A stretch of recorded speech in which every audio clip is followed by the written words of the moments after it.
በጣም ጥሩ፣ በጣም ደስ ይላል። አዎ ለዛሬ ተፈቀደልኝ ለማየት ነው። ግን ከገባው በኋላ ሁሉንም ነገር ጨርሰው። በጣም ጥሩ ነው። ይኸውልህ ዛሬ ምሳሌ በእጃችን ካልገባች ዝናም ይሞታል፣ ሁሉም ነገር ያበቃል። ምን ይመድብል ልጅቷን ይዣት እወጣለሁ። እናንተ ብቻ ተዘጋጁ። እሺ እጠብቃለሁ።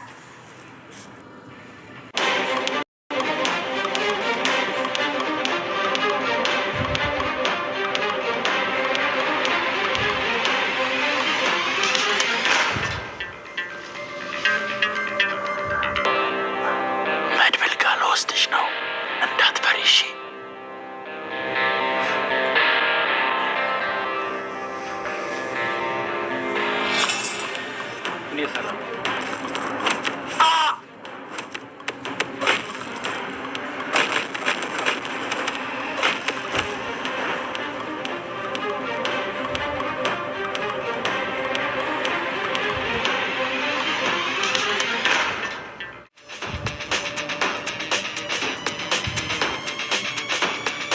እያመለጠ ነው፣ ድረሱበት። ውሹፍ እኔ ጋር የለም። አውጪ ቁልፍ ያውጪ ቁልፍ ነብይሻ የለም፣ እኔ ጋር የለም።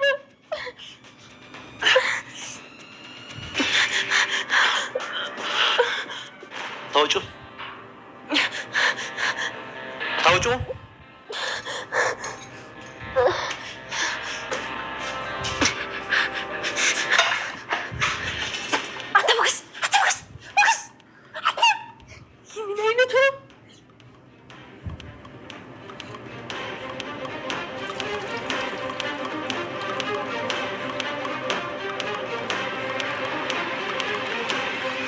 ዛሬ ደስ በሚል ሁኔታ ምሳሌ ወጣለች። ከታገተችበት ምሳሌ ወጣለች። ጀግና ይኖር ወጣለች።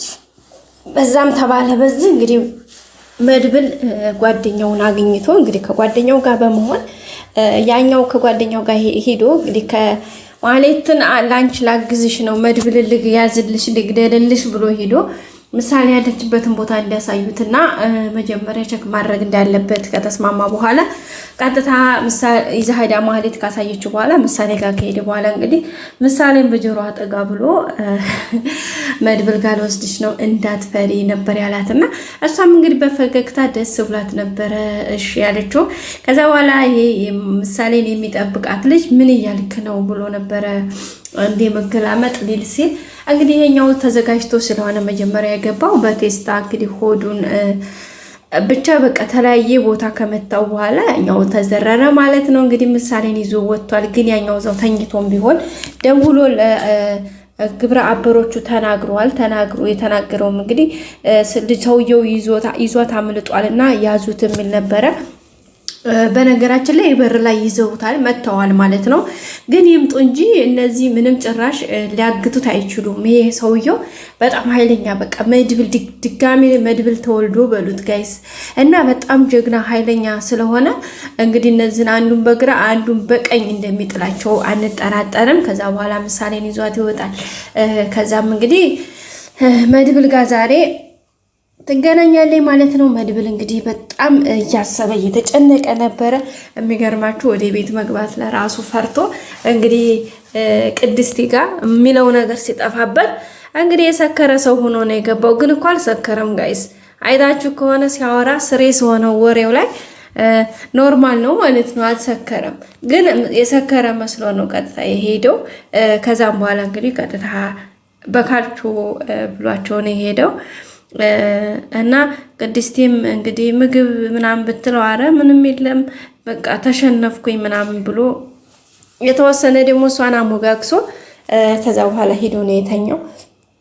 ምክንያቱም በኖርማል ብሄር ጋይስ ቅድስቴ እንደዛ ብሎ ሄዶ አሁን እሷ በጣም ተደብራለች። ስለዚህ መግባት ያለበት በዚህ ሙሉ ነገሮች እንዲሳኩለትና ያው እንዳልተሳኩልኝ ስለሆነ ነው ባሰብኩት መንገድ ስላልሄደልኝ ነው። ያው እንግዲህ ይቅርታ ምናምን ብሎ በሰከረ መንፈስ እሷን አነጋግሮ እሷም እንግዲህ ችግር የለውም ነበር ያለችውና ከዛ በኋላ ነው እንግዲህ ተነስቶ የሄደው። ውድ ቤተሰቦቻችን አድሮ እንግዲህ በጧት ቀጥታ ነው የሄደው። ከዛም እንግዲህ ጓደኛውን ካገኘው በኋላ ተተደዋወሉ በኋላ ቀጥታ ወደ ስራ ነው የገቡት። ዛሬ እንግዲህ ምሳሌ ከነሱ ጋር እንደምትሆን አንጠራጠርም። ምክንያቱም ያኛው ሰውዬ በጣም ጀግና ነው፣ ጓደኛው ማለት ነው፣ የመድብል ጓደኛ። ምንም የሚያስፈራቸው ነገር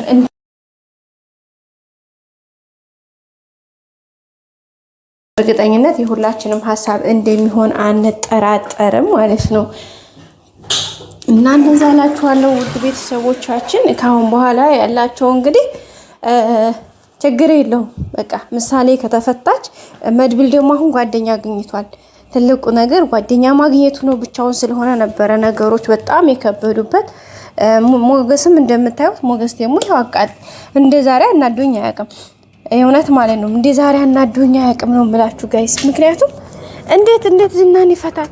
በባለፈው እንደዛ አድርጎ መድብል ደረሰ። ዛሬ እንዴት እንደዚህ ያደርጋል ጋይስ? እውነት በጣም ነው የተናደድኩት። እስቲ ምን ተሰማችሁ? ሌላ ነገር ማገዝ ከመድብል ጋር መሆን ቢያቅተው ቢያንስ እንደ ጓደኛ ማገዝ ቢያቅተው እንዴት እንደዚህ ያደርጋል? አይገርማችሁም? በጣም ነው የተናደድኩት ጋይስ፣ እውነት ማለት ነው። እንዴት እንደዚህ ያደርጋል? አይ ሞገስ እንደው ዛሬ ይዞ ነበር መግረፍ፣ 40 ነበር መግረፍ። እናላችኋለሁ ውድ ቤተሰቦቼ። እንግዲህ ሞገስ በጣም ነው ያናደደን። በእርግጥ ሁላችንም የተናደር ነው። እንደዚህ ማድረግ በፍጹም የለበትም። ጭራሽ የማይደረግ ነገር ነው ያደረገው። ከሆነም ለራሱ ከባለፈው ስህተቱ እንዴት አይማረም? በባለፈው እንደዚህ ሊፈታው ሲል ቢያንስ ምን ብሎ እንዳቃጠረበት ራሱ ያውቃል ማለት ነው። እና ምን ያመጣል ወንድ ይመስል ማለት ነው። እንደዚህ ያለ እንደው እርኪም ሰው መቤቴን የምር ግን ማለት ነው ድራማ መሆኑን እስከምረሳው ድረስ ነው የተናደድኩት። አትሉም ጋይስ? የምር እንደዚህ አይነት እርኪም ሰው ማለት ነው በቃ እናንተንም ያስጠቃችኋል። አስባችሁታል? አሁን ኦሬዲ ዝና ፈታው ታውቃላችሁ። በጣም ነው የሚያስጠላው ጋይስ። እንዴት እንደዚህ ይሆናል? ማድረግ የለበትም በፍጹም። መድብል ለራሱ በዚህ እያለ ይሄ ደግሞ እዛ ሄዶ ከሱስ ዲያጣ ወንድ ነች እኮ ተው ብትለው አልሰማት አለ። ኢቭን ራሱ ገለሆነ መሄድ ብቻህን ምናምን ከፈራሽ ውጪ ምንም አይመጣም አላለም ጭራሽ። አይ አሪሆ እንደዚህ አይነት ወንድ ማለት ነው። ድረስባችሁ ማርያምን። እንዴት እንደዚህ ያደርጋል ጋይስ? እኔ የምሬ ነው ግን የተናደድኩት። እንዴት ይፈታል? ከቻለ መድብልን ማገዝ፣ ካልቻለ ደግሞ አርፎ መቀመጥ። ደግሞ ታንዴ 2 3 ደጋግሞ ነግሮታል ሞገስ። በፍጹም ማድረግ የለብንም እንደዚህ፣ ምክንያቱም ዋጋ ያስከፍለናል። ይህን ቻንሳችን መጠቀም ካልቻል ዝናን ጊዜ እንደያዝ ነገሮችን ማስተካከል ቻልቻል ነገ ጧት ዋጋ የለንም፣ እያንዳንዳችንን ያጠፉናል። ስለዚህ ተው። እኔ ለወንድሜም ሆነ ለሚጣ ለምሳሌ ሳላዝን ሳላስብ ቀርቻ አይደለም፣ ግን ደግሞ መሆን ያለበትን ነገር መሆን ባለበት ሰዓት ነው ማድረግ ያለብን። አሁን እኛ ዝናን ብንለቅላቸው ሌላ ፋውል ነው። ስለዚህ ተው ብሎታል ማለት ነው፣ ግን አይሰማም። በነገራችን ላይ አሁን በእርግጠኝነት ዝና እንትና ማነው ይቅርታ መድብል ይደርሳል። እሱንም ድጋሚ ወደ ነበረበት ያደርገዋል። ሞገስን ከዚህ ግዲም ነው ማባረር ያለበት። ይሄ ንፍርቅ ዲሞ ሴት ፍቅር እያለ ሲጫወት የምር አስጠላኝ ጋይስ፣ እውነት ነው ያስጠላኝ። ይሄ እንደዚህ ያደርጋል እንዴ? ይሄኛው ልጅ ብቻውን እየተፋለመ በሐሳብ በጭንቀት አንዱ ሲሳካ አንዱ አልሳካው እያለ አበሳውን እየበላ እንደዚህ ያደረገ ማለት ነው። ጋይስ እናንተ አልተናደዳችሁም? እስኪ የምር ስሬት ማለት ነው እንደዚህ አይነት ሰው ማለት ነው ያስበቃችኋል። ጓደኛም ይሁን ኢቭን ለምን ቤተሰብ አይሆንም እንደዚህ አይነት ሰው? ወይ አርፎ ቢቀመጥ በቃ ይሆናል አይደለ? እንዴት አድርጌ ልንገራችሁ ጋይስ። እና በጣም ነበር የሚያናድደው። ማህሌት ደግሞ ዛሬ ጉድ ሆናለች። ይሄንን ሰውዬ እንግዲህ ምሳሌ ነው የወሰዳትን ሰውዬ ያመጣችው እሷ ነች። እንግዲህ እሷ አምጥታው ነው ኃላፊነቱን እሷ ወስዳ እንግዲህ ልትሸለም ነበር። እሷ እንድትሸለም ነበር እንግዲህ ያመጣችው፣ ግን አልተሳካም። ከመሳካቱም በላይ እንግዲህ ምሳሌን ይዞ ጠፋ ማለት ነው። ስለዚህ አንቺ ነሽ አጠፋሽ ተብላ አሁን ማን ነው የሚገረፈው? ማህሌት ይበላት፣ ያ ሰውዬ እንደው ይበላት። እና ዝና ማያመልጥም ጋይስ። እንዴት እንደማያመልጥ ደግሞ ታውቃላችሁ? ይመጣል መድብል ማለት ነው። መድብል ስለሚደርስ ምንም እንትን አይልም። በዛ አጋጣሚ ዳጣ ቆንጆ ጎበዝ ዳጣ የኔ ቆንጆ አንበሳ ነሽ አንቺ ትሻያለሽ። የሞገስን ጉዳይማ ወፊል ቀመው እና ውድ ቤተሰቦቻችን የዛሬው ቪዲዮ ይህን ይመስል ነበር። ላይክ ማድረጋችሁን አትርሱ። ቪዲዮ እስከ መጨረሻ ማየት ሀሳብ አስተያየታችሁን አስቀምጡልን። መልካም ጊዜ